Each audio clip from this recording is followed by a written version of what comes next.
আজকে তোমাদের সঙ্গে শেয়ার করলাম আমার লাঞ্চ প্রিপারেশান। হ্যাঁ, এখন যেহেতু একটুখানি কন্ট্রোল করছি, তার জন্য কিছু জিনিস আমি খাচ্ছি না। যাই হোক, ভাত আমি রেডি করে ফেলেছি, কারণ ভাতটা হচ্ছে আমার বর আর ছেলের জন্য। আর ওদিকে দেখো ডাল সিদ্ধ, কাঁচা লঙ্কা আর পেঁয়াজ আর তেল দিয়ে রেখেছি। আর এদিকে দেখো ডিম সিদ্ধ আর ঢ্যাঁড়স ভাতে, আর রয়েছে শশা।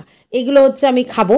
আর এটা দেখো আমি একটু ওটস করে রেখেছি, ওই ক্যাপসিকাম আর তোমার পেঁয়াজ, টমেটো আর গাজর দিয়ে।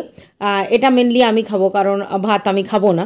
আর এদিকে রয়েছে দেখো মুন্নুদের ভাত, ওদেরও ডাল সিদ্ধ করেছি, মুন্নুকে ডাল সিদ্ধ আর ডিম সিদ্ধ দিয়ে খাইয়ে দেবো।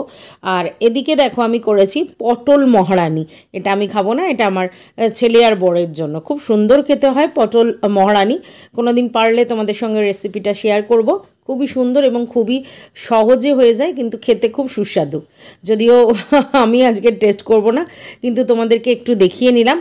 আর ওদিকে হচ্ছে আমার দই চিকেন। তো দেখো আমি পেঁয়াজ দিয়ে, কাঁচা লঙ্কা, টমেটো দিয়ে বসিয়ে দিয়েছি। আর এদিকে আমার দইটাকে একটু ফেটিয়ে নিয়েছি, আর রয়েছে আমার চিকেনটা, আর আদা রসুন তো আছেই। তো যাই হোক, আমার দই চিকেন পুরোপুরি রেডি খাওয়ার জন্য। তো এটা খেতে খুব সুস্বাদু হয়, দেখতে হয়তো একটু সাদাটে সাদাটে দেখতে হয়, কিন্তু খেতে খুব সুস্বাদু হয়। একবার ট্রাই করে দেখতে পারো দই চিকেন। তো খুব নর্মাল ব্যাপার, খুব সিম্পল রান্না। তো চিকেন তো আমাদের রোজ চলেই, জানো।